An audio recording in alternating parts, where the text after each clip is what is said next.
La Albufera no es un espacio natural, ya no lo es. La capacidad transformadora del capazo se ha cambiado por la de la excavadora y el mercado. Ahora, la Albufera es un entorno completamente antropizado, cuyo valor reside en la estabilidad de las dinámicas del paisaje generadas por los agentes que la transformaron. Dinámicas que se establecieron y negociaron ya en el siglo XIX. Solo cuando estas dinámicas se desequilibran, el valor de la Albufera decae. Y esto se dio con altísima intensidad en dos momentos, en la segunda mitad del siglo XX. Con el vertido de residuos indiscriminado y con la expansión urbanística.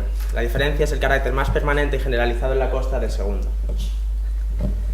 La Albufera es y nos habla de muchas cosas. Es tradición a través de sus arrozales. Habla de plásticos y ecología en sus invernaderos. Es extrovertida en sus formas, conocida por su gastronomía y playas. Habla de densidad solo en verano. Es rica por su diversidad. Política en su gestión e historia.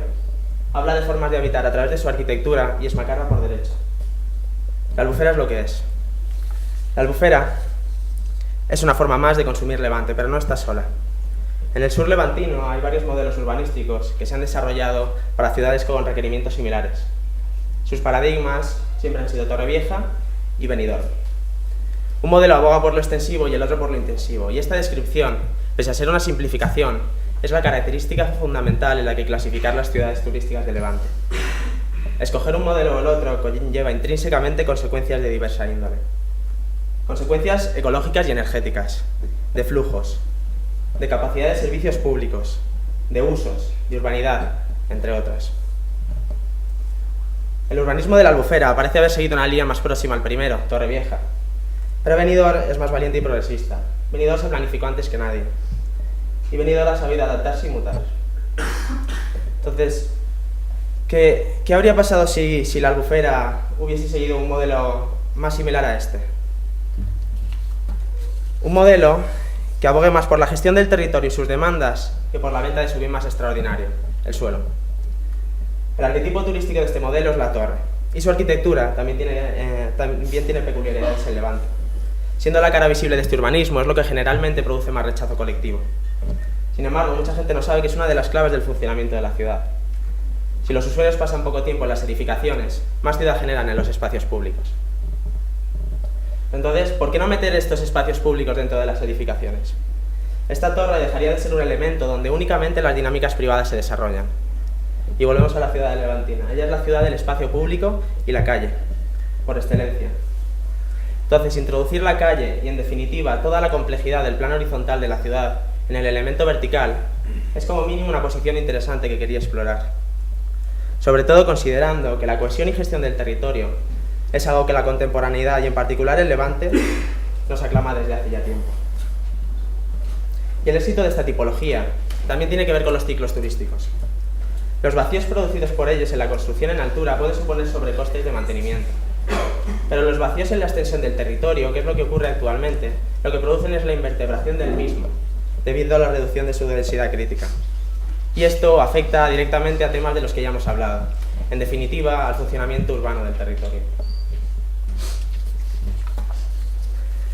Cuando echamos la vista atrás, vemos que cuando las teorías sobre la verticalidad empezaban a aflorar, pero no se habían plasmado del todo, los espacios que se dibujaban tenían bastante que ver con lo mencionado. Lo vertical se entendía como la posibilidad de extensión y de reproducción de lo que ocurría en el suelo. Pero evidentemente, llevar el plano horizontal al vertical no es sencillo. Lo que funciona en un plano no tiene por qué funcionar en el otro, pero por la misma regla hay situaciones en las que nos podemos aprovechar de la verticalidad. La clave está en saber identificar y anticipar lo que implican estos cambios. Para poder experimentar con una arquitectura así, quería cerrar todas las variables posibles y aislar los elementos que quería estudiar. Pero hasta ahora todo lo que he dicho en realidad se puede entender como una posición extrapolable a diferentes puntos del territorio, sobre todo dentro de la Albufera. Pero lo que vemos en la presentación, una respuesta arquitectónica, no podía ser la misma en el Perelló, segunda residencia por excelencia de los valencianos y que aumenta su densidad un 1000% en verano, que por ejemplo en el Saler, el último espacio natural, o el Palmar, un pueblo-restaurante. Porque sus problemáticas y sus formas de habitar son radicalmente diferentes. Son al final estas ideas las que dan sentido al proyecto. El estudio y catalogación inicial del territorio era necesario porque los elementos que resuelven el proyecto son al final los mismos que ya existían en el Perelló, pero reorganizados conforme a una propuesta urbanística alternativa que considero en cierto sentido más coherente conociendo cómo funcionan las ciudades turísticas de Levante. Y para desarrollarlo, interpreté que debía entender las dinámicas del territorio, pero no solo las actuales, sino también las pasadas y sus potencialidades futuras, para ver cómo éstas se tenían que entrelazar y se iban a modificar en vertical.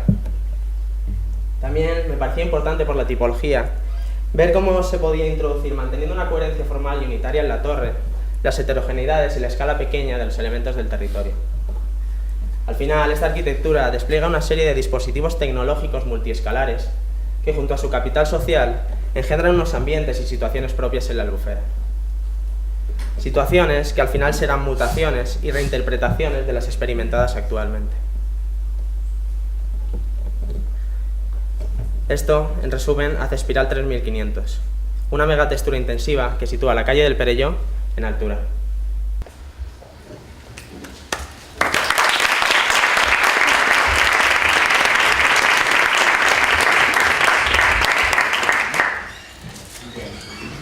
Muchas gracias.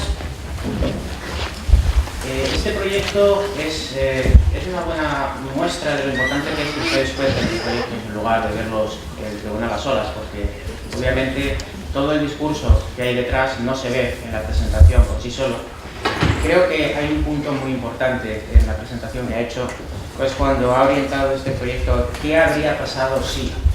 Es decir, frente a la primera interpretación que se podría tener de este proyecto, que es una suma a lo que ya hay, usted lo que propone es no, supongamos que no está lo que hay y las cosas hubiesen sido de otro modo.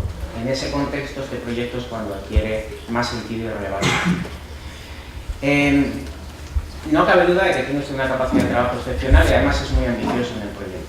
Quizá esa línea de ambición también lleva a ciertos problemas que hemos detectado, como por ejemplo, quizá la densidad es poca en esta torre, ya que vamos a jugar a la densidad, a lo mejor podríamos haber jugado a más densidad.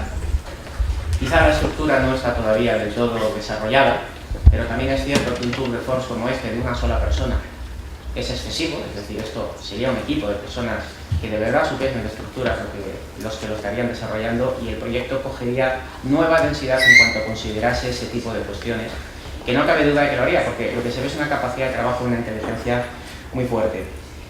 Sin embargo, también tengo que decir que este proyecto pone en un compromiso al tribunal por una serie de cuestiones que le voy a detallar, que hacen que en cierto modo sea un gigante con pies de barro, que estaría bien pensarlo para el futuro. Por un lado nos preocupa la legitimación de la imagen de infraarquitectura que estamos acostumbrados a ver en esta zona a través del proyecto. Es decir, parece que se acepta esa estética para construir esa torre. Hay una gran diferencia entre la abstracción de la torre en algunos de sus renders, incluso en la maqueta, con respecto a la apuesta estética con la que se desarrolla.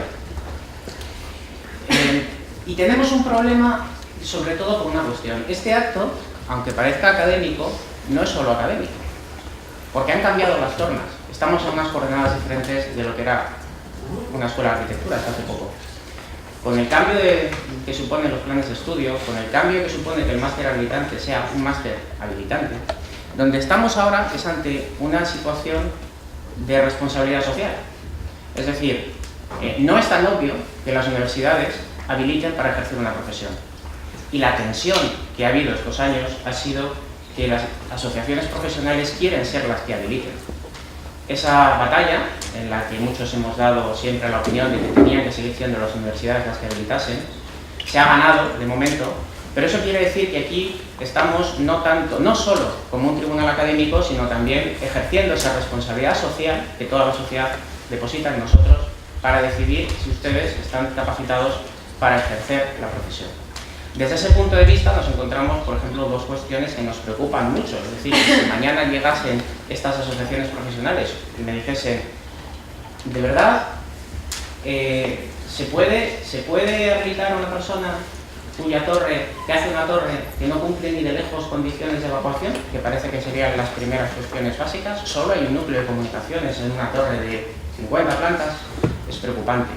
Aún más preocupante es que usted habla de segunda residencia y vemos muchas viviendas insalubres, porque con total desparpajo hace viviendas con dormitorios que no tienen ni luz ni ventilación natural. Realmente ese gigante con pies de barro, como ve, tiene unos pies de barro muy de barro. Y sin embargo tenemos a un arquitecto que sabe afrontar de una manera excepcional un problema complejo. En cierto modo, no sé si se sigue estudiando esto, pero en las escuelas, pero aquella frase de qué buen vasallo si hubiese buen señor. El problema es que el señor tiene que ser usted mismo. Y quizá falta un punto de madurez a la hora de entender la pertinencia de los proyectos que se hacen, o sobre todo, más que la pertinencia, donde no podemos fallar. Y no podemos fallar en esas bases que dan credibilidad al conjunto de la propuesta. Ya sé que si usted desarrollase esto, habrá quien le diga que esto tiene que ser de esta manera, de la otra, la de más allá. La lástima es que no haya sido consciente de eso hasta ahora, demostrando ese nivel de madurez que sin duda tiene que conseguir a partir de mañana. En cualquier caso, enhorabuena por la capacidad de trabajo, por la ambición a la hora de plantear el proyecto. Gracias.